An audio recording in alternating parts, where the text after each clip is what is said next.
Before we begin the episode, I would like to thank our sponsor, Field Queens, an Irish-owned GAA and leisurewear brand created by two inter-county players, Una White and Orla Duff. The girls have put aside their inter-county rivalries to create Ireland's first ever GAA glove specifically designed and tailored fit to the female hand. Field Queens are empowering future generations and offer a 15% team discount on gloves and are proud to be stocked in 10 stores nationwide. Having only started this venture in 2021, they have steadily grown their product line to include their original Empower gloves, bobble hats, snoods and water bottles. They've also just announced their brand new blackout glove, which are now available to buy on their website fieldqueens.ie. You can find out more information on their social media at Field Queens, which will be linked in the description box below.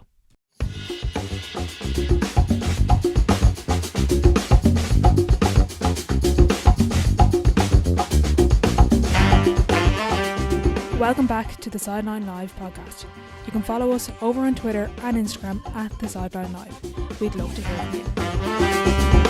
On episode 67, I am delighted to be joined by Cork senior ladies footballer and 2021 All Star Erika O'Shea. On this episode, we discuss not being selected for underage panels, her minor inter-county debut, talent versus work ethic, basketball, and so much more. I hope you enjoy the episode.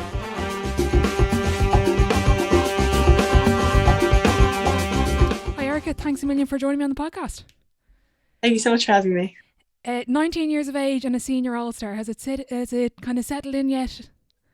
No, I still haven't accepted it properly yet. I'm still in shock. Yeah. It was something I dreamed of. I never thought I'd get there. What was it like getting the call that you were nominated? Was it just like, this is everything I've ever dreamed of? Oh, 100%. I thought when I was nominated, I was amazed. I didn't think I'd ever be alongside Vicky Wall or had hear any of these players, and just to be nominated, I couldn't believe it. When did the dream start out underage for you, dreaming of playing for Cork? Who got you involved in football? So I started football when I was young, just because my friends were doing the club, and I was only 11 or 12, I'd say, and I was just going down with the girls, and then I did trials in under 14 and I didn't get past the trial stage, and I obviously got upset by that, but it was the under 16 trial the first year and I didn't get that either, and I quit club then. I did quit it for... Okay, did you? Yeah, I quit it for about a month. I didn't last long, but my coach was in Cream at the time and came back and was like, would you come back to training? And then stop messing. I know, yeah, she told me to stop messing. It was Margaret Buckley at the time. She came there, she was like, what? We didn't come back to training now. Convinced me, so I came down and I was fine again. Yeah. And I'm glad I did. Yeah, exactly. Underage though, I know the development squad start in Cork at I think under 13. Were you involved with those? Were you always a standout player at underage? No, I was not a good player at underage. Right. I'm glad I didn't get through now, because it made me more grateful for what I have.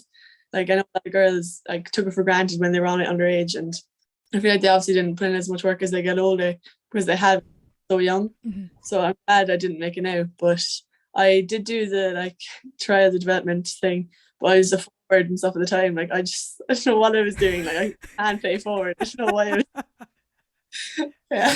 That's gas. It just shows that sometimes positions don't really suit players up till for example, if I told you at 13 you're going to be a defender, you would have probably told me where to go. It would have been it's just funny how I think coaches or kids, when I'm playing, you box yourself into this position. You're no, I'm only playing corner forward, I'm not doing anything else.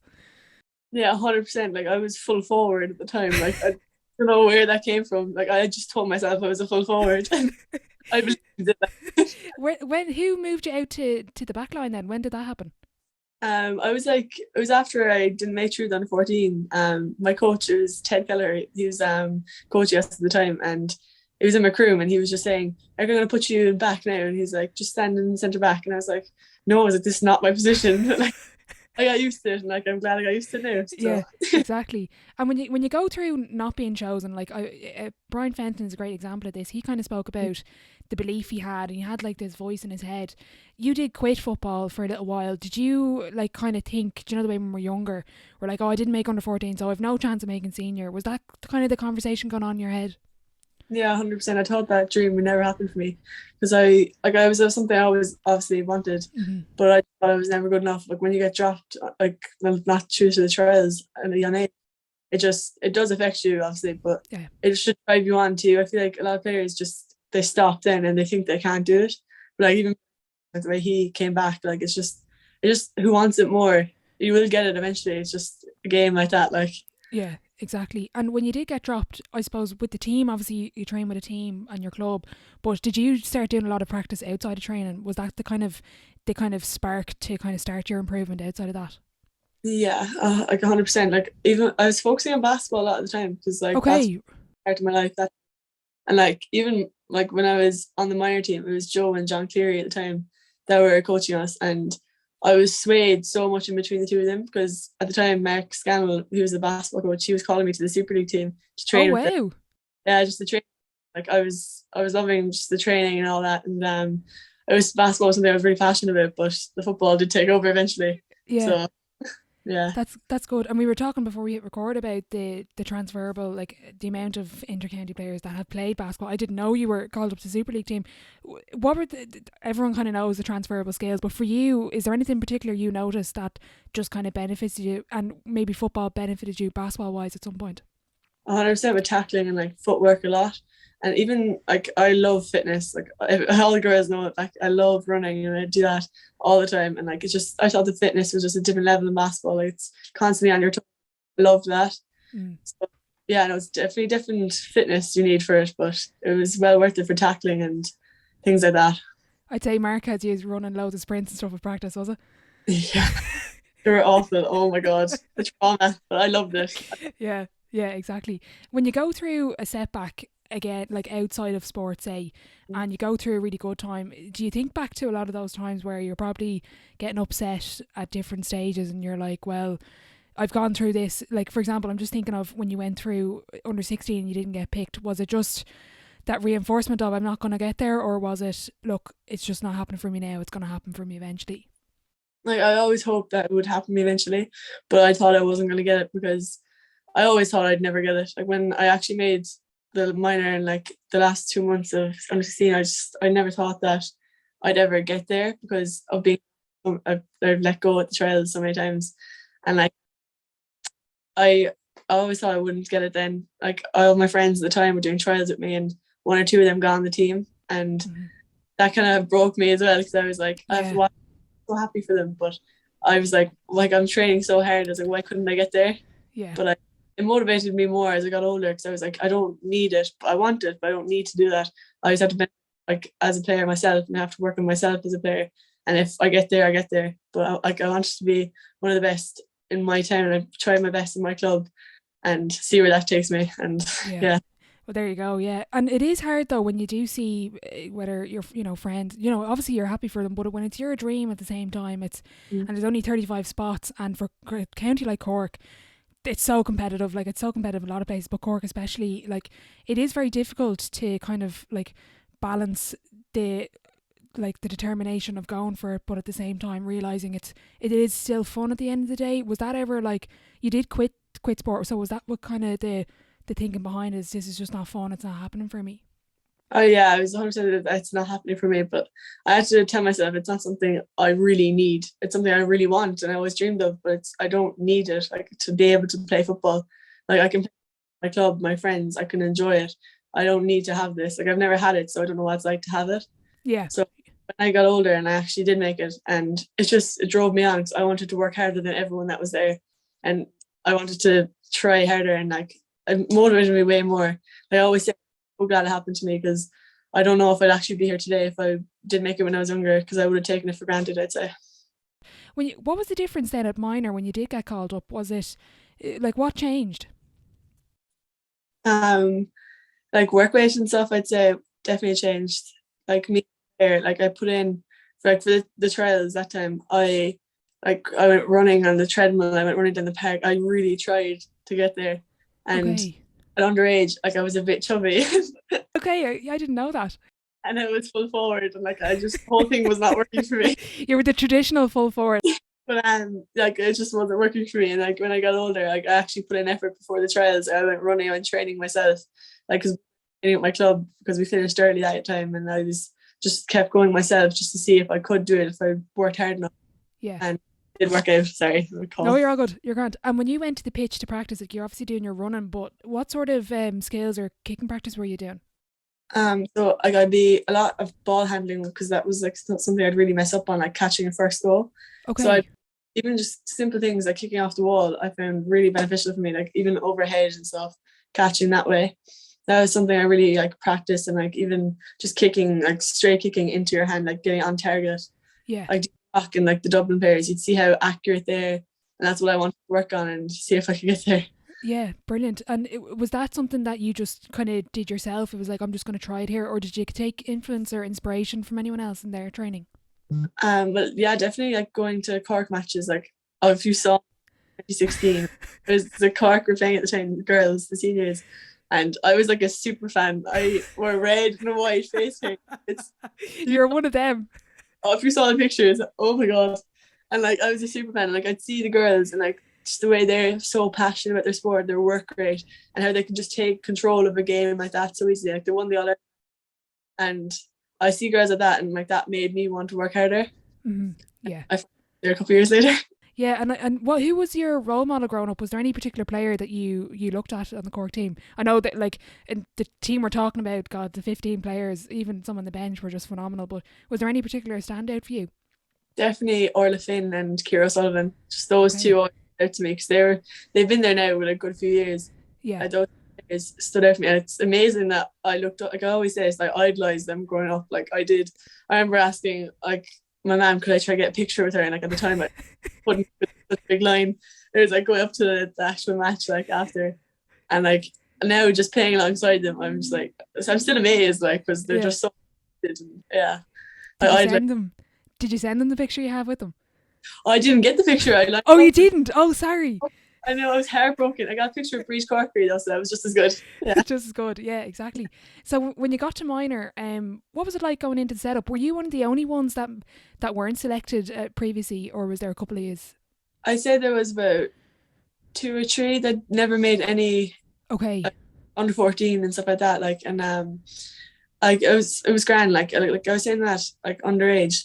Like one of my favorite quotes is like hard work beats talent when talent doesn't work hard enough. Yeah. It's like under 14 level, there's all these players that are like so naturally talented, and I feel like a lot of girls have so much wasted potential because they don't put in as much effort as they get older. Yeah. Like because like college and stuff happens, and Yeah. Life gets busy. yeah, everyone's busy, and like it's just, I feel like all the natural talent is just wasted like that. So I feel like it's so important for girls to remain in sport and to put effort into their sport as they get older. And like, yeah, definitely, I feel like that's such a big aspect of when you're growing up. And like as you get older, then I feel like work rate just completely takes over. It's who works hard enough, who wants it more. Like natural talent is so good when you're younger and stuff, but it's who will put in the effort and will put in the work. Yeah, exactly. It's like that argument. Like the standout at, let's say, at under 12 is probably maybe naturally very good, but when you get to senior level, yes, everybody has natural talent. Not even the 15, like the 35 or how many are in your Cork squad. You're all talented, but it's not just talent that got you there. Exactly. Like even my club coach always says to me, he said to me before, he was like at training, he's like, Erika's not the most skillful player.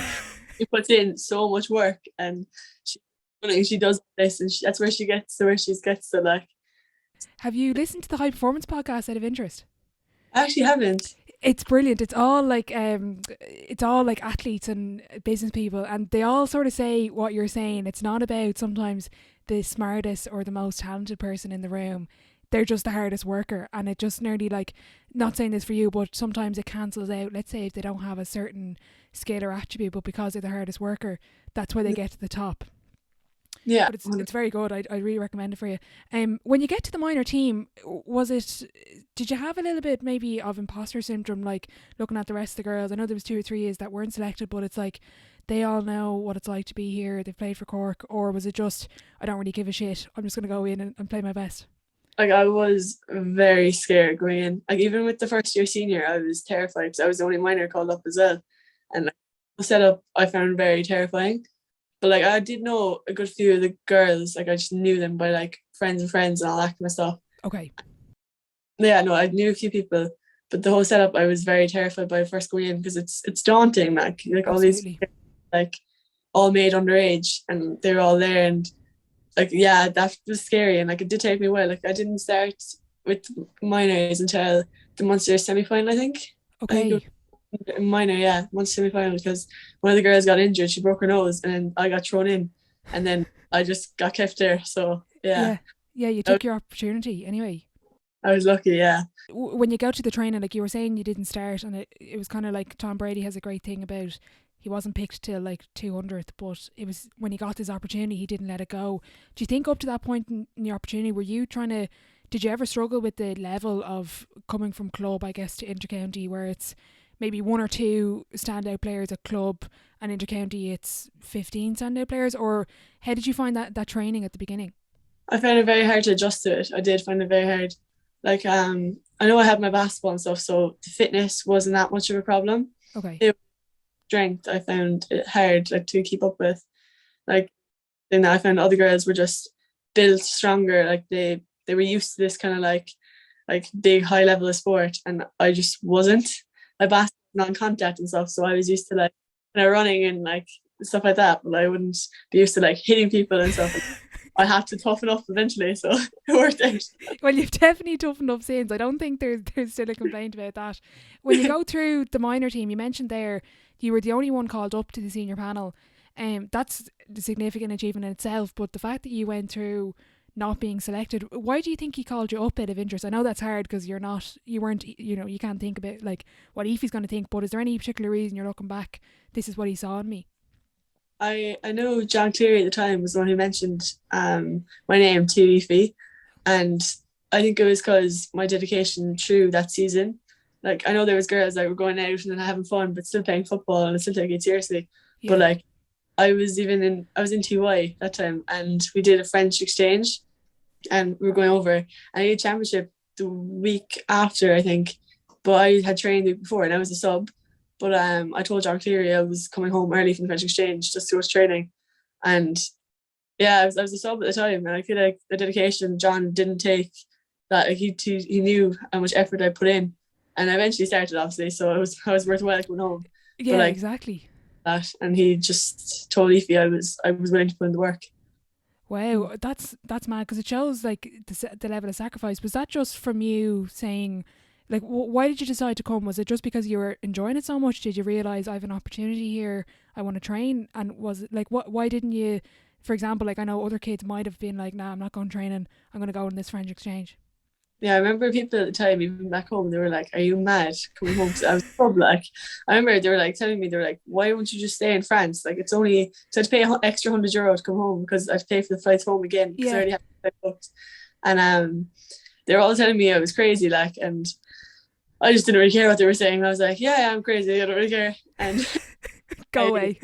yeah, I don't care if I was a sub. I just wanted to be there with the girls. Like, I'm always one person that I love the competition. Like since these girls were better than me, I want to try to get that. I push. So yeah, Fair play. I was reading an article there that you were saying when you made the jump to senior that one of the biggest things I think that stood out to you was everything, like every session, training session is treated like a championship match. Can you describe the level of intensity that is senior intercounty training, not even the games? 100%. Every time last year, like the sessions were very intense. Everyone is on their toes for any position every time, and like the whole intensity of training. Like we'd all talk, we'd all laugh, but Yeah, once the blown for the train to start, it stops. Like we wouldn't be having a laugh anymore. Like it would be intense. It would be match day kind of scenario where we all focus and there's no messing. We get the job done and then we can laugh again after. But yeah, all training, it's very serious. But it was good because we all needed that. Like we needed that to focus in the matches, and then on match day, it paid off because we were able to settle down and know that we can't be messing in the day of match. And yeah, yeah. How did you find the first session going up to the likes of like Orla Finn and being with all these girls you look up to? Were you a bit like kind of starstruck? I was starstruck, in shock. Like I remember getting out of the car because my mum and dad they used to go to all the trainings, like even they still do, and They I love can't it.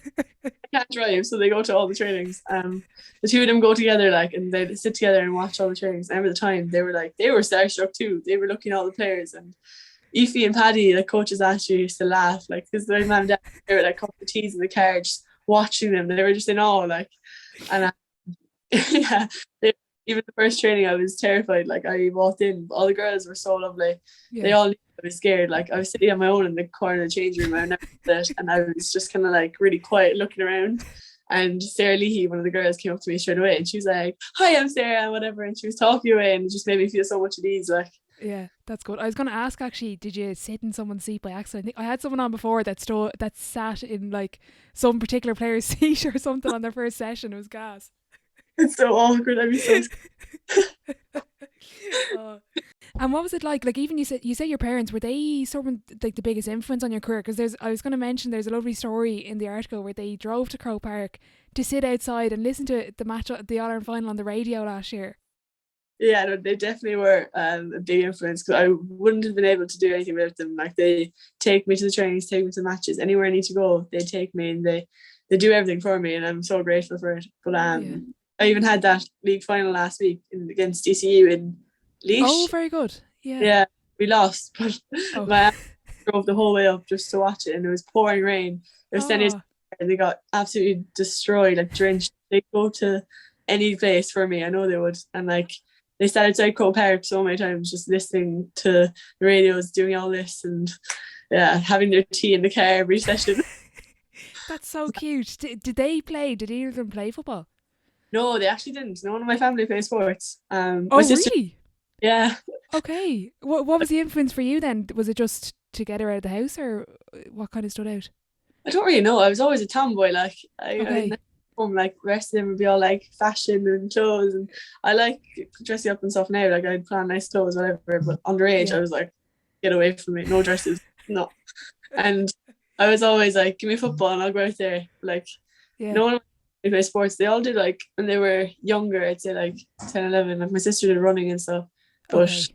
as they got older, it was never something serious. Okay. Yeah. Okay, that's interesting. When you go into the senior setup, you were the only minor called in, and you ended up establishing a starting place, which is very impressive. What kind of goes into the gap? I kind of call it the unseen hours that when you go into an inter-county squad. Like I had an interview with Robbie McDade, and it took him 7 years to play for Dublin. He was training every year in and out, but why did it happen so quickly for you? Was there, like, you obviously were moving pretty well in training? Like I feel like it was luck, and like the lads gave me a chance, and I took it when they gave it to me. But I think it was, as well, I always worked on fitness, and I was quick and fast, and that's what they wanted to bring into the squad. They wanted someone fast and nippy who was able to sprint, and like I said I'd do that. So I obviously did that, but strength was obviously a big point for me that I felt like I was very weak in. Okay. And it's something I'm working on now with Shane as well. Like all of us are just working on strength a good bit this year, because it was something we lack in, or I lack in anyway. Okay. Like speed and stuff, I'm okay, but it was completely strength. Like I come up against the Dublin girls, for example, like they're all strong girls, like they're able to hold themselves, and like they can push you off. But I'd be kind of one to fall, letting people clumsy. Like. Yeah. Who was your toughest opponent so far in senior championship football? Is there any just particular player, whether it's physicality, skill, just pure talent, who stands out for you? Vicky Wall. Like, Okay. Vicky Wall. It was just her speed and her strength. I never came across someone with so much talent. Like you can tell she has so much natural talent, but she puts in the work. Like she's a perfect example of like an unbelievable player that puts the time into it, and she has passion for her sport. Mm-hmm. She is someone with class, speed as well, and she's just an all-round player who's just so talented, and I respect it so much. I'm trying to get her on the podcast, because one of the biggest things I noticed from, like, she was phenomenal in 2020 and she won Intermediate Player of the Year, but even you mentioned her speed there, I thought this year she just added like an extra couple of yards of pace. I couldn't get over her speed this year. 100%. Like I remember it was like in Croke Park, I was running up behind her, and like I've never come across someone that's just as fast, and I was like, oh my god. I was trying to keep up, and then she just cut across me, and I was like, oh my god. She's so good. Like I respect her for the amount of passion she has for her sport as well. Yeah, so totally. After stepping up again from last year. Yeah, it just shows the dedication that goes to intercounty. How do you approach a big game? Like even you mentioned Croke Park there, like I know the 2020 semi-final, there's a bit of a thing pre-match, we won't get into that, and you ended up in Croke Park, so it's probably good though, because you weren't like overthinking it the week of, because it was supposed to be Parental Park, and then it was like, you probably only found out an hour before that it was in Croke Park.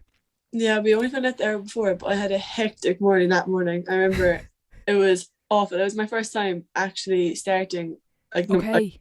as well. And then they were like, oh, it's in Croke Park. I was like, okay. I was like, how do I process this? And then on top of it, my boots at the time, I only had one pair of boots and there was metal studs on them, and 4 studs were off, and I didn't know. And my mum picked up the boots that morning, so she packed the bag. But she picked up the boots and she saw there were 4 studs missing. And I was like, oh. And she was like, they be okay to play with? I was like, yeah, should be grand. Sure, didn't have a clue. I was like, yeah, they're grand. And I was talking to Connor after. He was one of the defending coaches, and I was like, oh, the boots is like, there's a few studs missing. I was like, it's fine though. And he was like, no, that's not okay. I was like, I thought it'd be fine. And he was like, no. So I had to go around looking for boots, like just like half an hour before. Oh my God. I know, I was stressed, but like half an hour before the match, and I was like, can someone give me boots? And it turns out one of the coaches, it was like Peter O'Leary, he was the PRO, I think. Okay. He was size 6 at the time.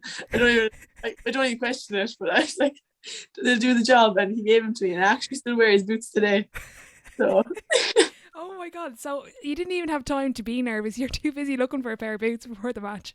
I know, and I didn't even get time to it was in Croke Park. I was just kind of like, boots, this is what I need. So did it only hit you after then, did it? Yeah, like when I was on the pitch, I was like, oh God, these aren't my boots. Will I play okay?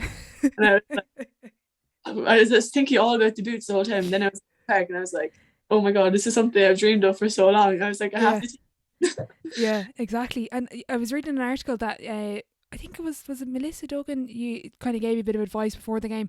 Is there any particular, as well as her advice, but anything that the girls or the management ever said to you coming into the team, or still say to you? Is there any advice that just kind of stood out to you that's really helped me? I remember Orla Finn came up to me and she's like, there's no need to be scared of this. She was like, just take it all in as it comes. She's like, play as you play normally and you'll be fine. And I remember being like, okay, I listened to her. She's like one of my idols. I was like, to her, I was like, it'll be fine. And same with me, so she calmed me down a lot on that bus. I'll never forget it, because I was nervous. Like, I had my AirPods in, I just couldn't listen to music. I was just couldn't focus. I had to take them back out. Like, I just needed to like sit there in silence. And she calmed me down before I went in, so I was delighted. I was lucky she was there. That's good. You mentioned the defensive coach there. Is that something that you do in Cork, is where you work with not only Shane, but you work with kind of defensive coach? Would that be kind of an individual approach to it? Like, we had Connor who worked with the backs, so he was a defensive coach, and Paddy O'Shea would work with the forwards last year. I'm actually not sure what the setup will be this year, but that was the way it was last year. And then Ishi would just kind of look over all of it. So like, Connor then, he would just run the backs and he'd tell us like all these like plans of what we're going to do and how we'd like go around if the ball was coming down, how we'd all drop back and stuff. And I found it really beneficial, because I'd have him, and then if I had questions going forward, like when I passed midfield, I'd go to Pat and then I'd just discuss it with both of them.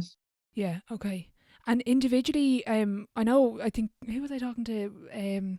Can't remember who it was. It could have been Breed Stack, but she was saying about Orla Finn goes to training early to kick frees.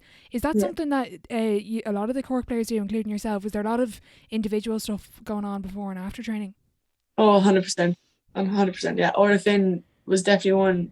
Like, she comes, I remember like the first few times of training, I didn't like want to show up too early, because I didn't want to be like that too girl.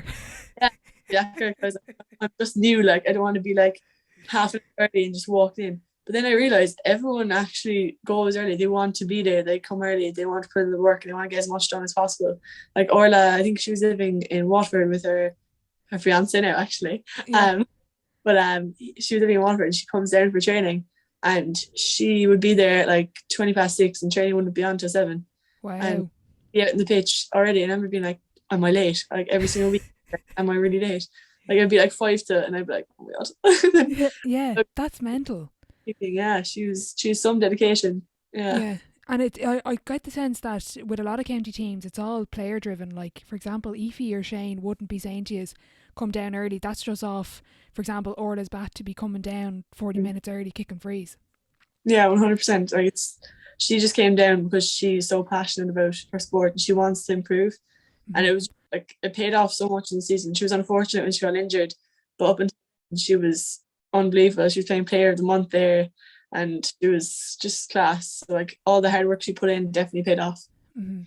If there's any younger players listening that are kind of looking to improve, let's say for example they've been dropped maybe, or they're looking to improve their game, particularly in the off season, is there any particular skill or something that players need to work on from a young age that we maybe I'm coach ladies football, so is there anything I'm overlooking as a coach, do you think, from your experience? And if I was younger, I'd definitely try to convince everyone to work more on their left leg. Okay. And I'd also convince them to try everyone, not like even the full back, to practice their shooting, but get the forwards to practice their defending too, because Okay. it's so important for players to be able to play all over the pitch. Yeah. Like the coach needs someone for this position. You want to be the one starting. You want to be the one to fill that position for them. And I feel like it's very important for coaches to like make sure the girls know that, or boys know that if they put in the work, they can play any position, and it's possible that they can be starting for any team they want to play and then want to Mhm. be playing. There was a great clip. I don't know. I can't remember which match. It could have been the Galway game last year, and you went up and scored a goal. Do you think that ladies' football is kind of moving towards, similar to the men, sort of this positionless game that it doesn't really matter where you're playing on the pitch? You kind of need to do everything. Yeah, I remember that actually goal. I think that was Mr. Duggan's goal. I passed it to her and she got it in. Yeah, I think it was that one. Yeah. Yeah, she played so well that day. Like I think it's so important, even the way like at that time, like if I didn't run up and Melissa was there at the right time, like the right spot, but we practiced that. We practiced how defenders should finish, and she finished it perfectly. Like it's just like so important that backs know that they're not just the back, Hmm. that the forwards are stuck, and when there's such tight defenders marking them, that the backs need to come up and step up and help them, just like the defenders need to help drop. The offensive players need to help dropping back. Like it's so important that we work as a team. Hmm. When you go in for a tackle, something that I particularly enjoy as a coach, teaching younger girls, is the timing. Is there any particular trick that you use, or do you talk like your kind of self talk going into a tackle? How do you time it? Because unlike the men, it's very defined when you can and can't tackle in ladies football. Yeah, I think then here is something definitely I'd tell younger girls to practice as well, because it happens to me sometimes. Like I just swing the arm over, like, Yeah. but it's automatic free. So like I think it's very important that girls know that it's just so much easier just going in your hand the whole time. But the timing, I definitely wait till someone solos. It's just so much easier because like you know they're going to hesitate because they're going to hold the ball. So I feel like when you wait for them to solo or wait for them to kick the ball, when they look up, they're not focusing on the ball. So that's time to swipe in. Hmm. Brilliant. Yeah, anyway. And would you like to see, like, a lot of players are calling for more physicality in ladies football? I know you were saying that you're working on your physicality, but is that something as a defender that you would like to see more of, kind of letting the game go, maybe potentially bringing in like a shoulder, for example? What do you think of it? I would like that, to be honest, because like I want to work my physicality anyway. So if I could just love it, because I feel like girls football is very stop go. Yeah. Hmm. Like it's fine, but I feel like a game would be so much more enjoyable if it's just let float and constantly moving. And I don't know, I feel like we benefit more from that. And like the shouldering, I think that'd be kind of good. To start I, taking people out. I'd be the one getting taken out of it, like, but I didn't do it. Brilliant. Do you think we've kind of mentioned about, you mentioned coming home from France early, you're in college, you're training lots. Do you feel as if sometimes when you do make such a sacrifice for football that you've missed out on the typical, college year, let's say, in first year, or the typical sort of, I know it's difficult with COVID, but leaving cert experience in terms of going out with your friends and going out to nightclubs or whatever? Yeah, 100%. I do think sometimes I'm missing a lot, like because I have so many years, hopefully, in my career. Yeah. Like, but like sometimes I'm like, am I really missing out? Like all these girls are going out tonight. I have training tomorrow. I'm not going to be going out. And, like I missed my best friend's 18th and stuff like that for training. And like I wouldn't mind it, but it's just you do think about how many times you do sacrifice stuff. Yeah. But I think it's all about if you actually want it. Like I do want this, and I tell myself sometimes I'm like, I know I'm upset that I can't go here, Hmm. but I know like after my career in football, there's going to be so many times I can just go out. I'll be old. I won't be able to run. I'm like, out, enjoy myself. Like why can I just play now and enjoy myself? Yeah. So, I mean, whatever works for you. Brilliant. And out of everything with sport, all the ups and downs, what's the biggest lesson you've learned from being involved in sport? Sorry, I think you lost connection Oh, there. did you? Sorry. I was just Sorry. asking. No, you're okay. Out of all the ups and downs and everything you've been involved with sport, what's the biggest lesson you've learned from it? That failure doesn't mean actual failure. I feel like Yeah. that's something you actually need to process. Even now, like it's like a failure does not mean anything. It just means that you have to come back. You have to focus on yourself more, and you have to see where you are failing and like come up from that, like work on that, and make yourself a better player. Because failure does not mean failure. And like Brian Fenton's a perfect example of that, obviously. Yeah. And like, yeah, it's just I definitely tell myself that when I'm younger, just to not take it so personal. That it just gives you time to focus on you. Absolutely. Did you ever ask for feedback out of interest from the coaches at club or county level? Was that something you did at a younger age? I actually never did it at an underage because I was just at the time I was just so heartbroken from it. Yeah. I hopped in the car and the amount of times Mum would times I've hopped in the car just hysterical crying after doing and stuff. And like stuff like that, I just like at the time it will get to me, but like I said now, I'm so grateful that it has happened. So grateful. But like yeah, it will get to you like underage obviously, but it'll pay off in the years to come hopefully that I'll take it. Exactly. Looking towards the future, you've already accomplished an All Star. I know an All Ireland medal is on your list as well. But what do you hope to do over the next? I'm going to say 10 years, but it's probably longer because you're only just turned 19. Well, I hope just to win a few All Irelands at Cork, hopefully. Yeah. With Shane, and it's looking more positive because he's putting in a lot of effort now. So hopefully we. And yeah, like I would love to play AFL after my football career. Okay. I'd love to do that too. Okay. But I like it's obviously going to be years and years down the line. Like you look at Cora Staunton and those players, like they're just so talented. They're so like they're strong girls. So hopefully the strength will come. Brilliant. I'm going to move on to the Sideline 7. It's the same 7 questions at the end of every episode. Question 1, what is your favourite quote? Hard work beats talent and talent doesn't work hard enough. Yeah. Brilliant. Question 2, what's the best sporting event you've been to? I think it would be that 2016 All Ireland when Cork won. When they beat Dublin, yeah. You have to mention that one. Sorry. It's all right. Yeah, no, I just that year, like all my friends were there. We got the big bus up and the red and white face paint was on. So.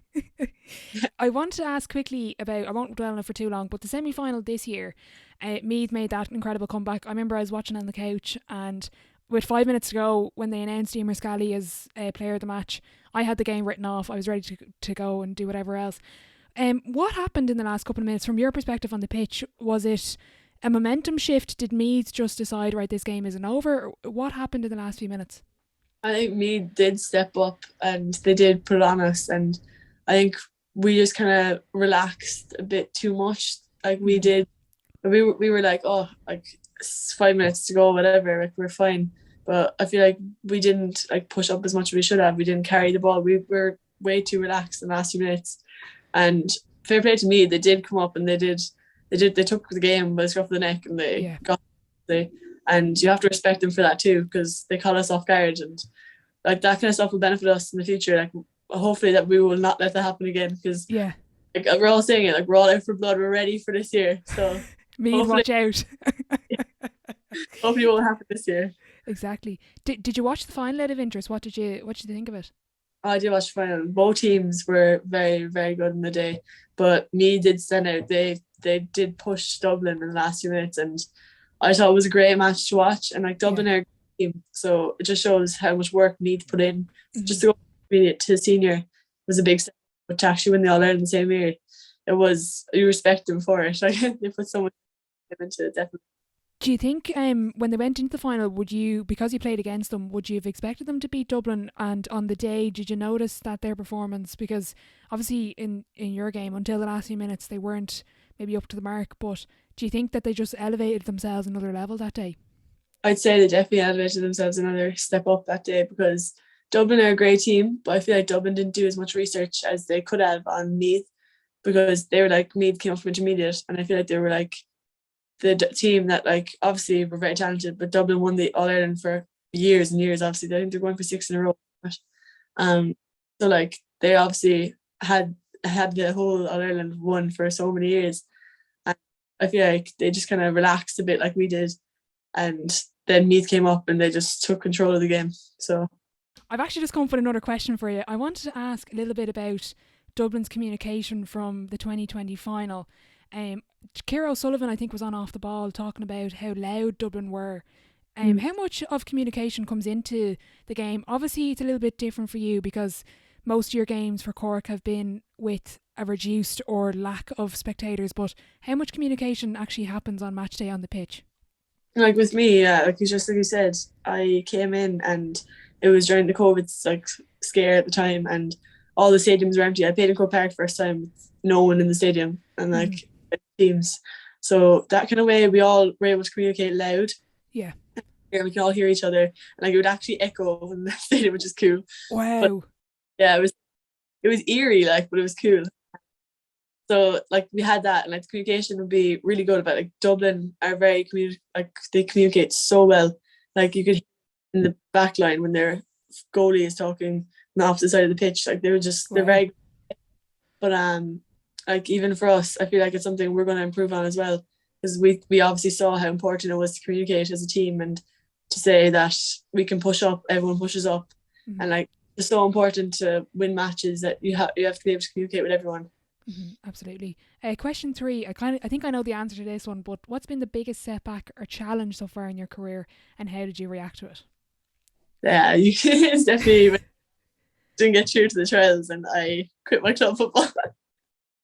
It's so silly now, like. Yeah, it's kind of funny because you laugh back at it and you're like, did you think about that during the All Star night? Because I think your mum was saying she burst out crying when she heard you were nominated, but on the night when you were announced, was it just like, oh my God, this is it? Like, yeah, I thought like everything from that day was going wrong for me as well. Like we forgot. There's a trend here, Erika. There's a trend. We forgot the All Star tickets like the day of the actual thing. I know my man forgot all 7 tickets, and we're all like, what are we gonna do? We're standing outside the hotel, like, how are we gonna get in? Like, look, the LGFA helped us out after a while, so it was fine. Yeah. But like everything that day was just going wrong for us as a family. It was just a mess. And like we thought we were going to be late and everything, and oh Jesus, a mess. It nearly happens for you that things have to go nearly a little bit mad just before, and then it goes all well on the day. Yeah, like even like you said though, I obviously did think of that when I was getting All Star. I did think of like when I was younger, I was like, if I could see myself now, I'd be in shock. Like I know I would, and my man hysterical that day, and my dad again, he wouldn't cry, but I knew he was getting there, and like my mum laughs about it too. Like even when they called out the All Star, like everyone kind of was hugging their family. I could see Hannah Tyrrell and she hugged her family, and then she'd go. I got up off the seat and I was in shock. I was just like, and I walked. You just walked away? Yeah, I walked towards the stage. I didn't look at my family, didn't do anything. Got up and walked, and they're all like, all right. So funny. That's gas. That's so funny. I just can't believe that happened. But anyway. And I did not expect to get the award. I was sitting there and I was next to the Sidewall area, and I was like, oh, definitely, like, I think it was Avi Leahy that was up against me. I was like, oh, definitely her. She'll probably get it. She was class. I was like, the nomination against me were unreal. I was like, I have no chance. I'm only 19. I was like, no. I was like, I'm not going to get it. And then I was sitting there and I was looking around, and next thing they were like, Erika O'Shea, and he said in, I said like Nick Carkey, and I was like, and I was, oh. And he said, that's me. I was dozy, like I didn't even think of the Irish. I was just sitting there and I was just, that's so funny. Out of interest, what do you think is your biggest strength in your game? Like, what's the kind of most reliable thing you have in your ability? I think speed. Okay. Basketball as well, that really helps. But I feel like that would be my strength, and strength, like my actual strength as a whole would be definitely yeah, that's totally fair. Kind of a bit more positive then. I think I know the answer to this as well. What's been your biggest achievement on or off the pitch? Yeah, I probably would be playing alongside the girls when I was still in my minor season. Like all the girls I idolised, and getting the All Star as well was just the cherry on the cake. Like I couldn't believe it. So that definitely was a great achievement. Brilliant. You're only 19, but looking back, what advice would you give your 18-year-old self? You've done a lot since then. 5 months ago. It feels like a long time ago. You know what, that would be the time we were playing the league final, and I wish I didn't play with fear. That would be something I'd tell like I was like obviously in the Cork setup, we're always kept on our toes, like I said earlier. Yeah. But I was just worried a lot, and I was overthinking that I wouldn't start the next game every single time. Even if I played well, I'd still be like, oh, I'm not gonna start. Or like I'd probably get taken off and someone else would come on. Like we've made Catalan in the subs and she was class. I was like, someone's gonna come on for me and they're gonna be better than me. But I wish I just relaxed and just took it in and like was grateful while I was playing. Like, yeah, I just feel like I overthought a lot and I wish I didn't. Yeah. Okay. Yeah. Would your like self-talk then be a little bit maybe not negative, but like going into a game, it's like, and I had a podcast with Hannah Tyrrell, and she spoke about when she steps up to her free, her self-talk is, okay, don't miss this. Would that be sort of similar to you? It's like, don't drop the ball, don't let this opportunity go. 100%. Like I doubt myself a lot, and I feel like if I go back to my 18-year-old self, you know, like I tell myself just to relax, like, and just, yeah, I really wish I backed myself more, and just like even against the Meads, like I wish I just ran at them and like I wasn't scared of losing the ball. So like I feel like if you play with fear, like even Shane says it, like at the training last day, he was like, we're not going to play with fear. He was like, fear gets you nowhere. He's like, run at the team you're playing against. Like there's no point holding back, because you're holding back, you're scared to lose the ball, you're going to lose the match. And like he was like, there's no fear in losing is not a big deal, like you from the losses you have. Brilliant. So definitely, yeah. Who would be your dream dinner guest and why? Ooh, that's a good question. I probably would be LeBron James. Okay, so, yeah. What would you ask him? Like I'd love to know his proper story. Like I've read about him and like how he came from like nothing. Like he was like near poverty and he came up now to be like a millionaire. And like I wonder what motivates him to keep going. Like he obviously trains hours and hours and day on end. Like I'd love to know what motivates him and like why he is. Yeah. Have you watched Space Jam 2 yet? No, I haven't. He's the star. I haven't seen it yet either. I don't know if I want to though, because Space Jam 1 is just so iconic. But yeah, I think I find with him, his off the court stuff is nearly like not more impressive, but like it's like he's amazing on the court. He's such a good player, but everything he does like business wise is just really interesting. You don't see a lot of players doing that. Yeah, 100%. Like he obviously works hard for everything he got. Like came from nothing and he is where he is now. Yeah. I just always had a little crush on him, so I'm proper fangirling over him. Final question before I let you go. If your life was a book, what chapter would this be called? The introduction, I'd say. Okay, so we've big things to expect. Hopefully my career will keep going, and it's only a start. Exactly. Look, Erika, thank you so much for coming on. I really enjoyed that. Very best of luck moving forward on and off the pitch, and thanks a million again. Thank you so much for having me. A massive thank you to Erika for joining me on the podcast today. I just want to wish her and all of her teammates the very best of luck with the upcoming season. Erika is a talented footballer and certainly has a bright future ahead. If you are enjoying the podcast, I'd really appreciate if you could leave a rating and a review over on Apple Podcasts and Spotify, as it does help the show grow. A big thank you to Field Queens for sponsoring the series. As always, I hope you enjoyed the episode and I'll catch you in the next one.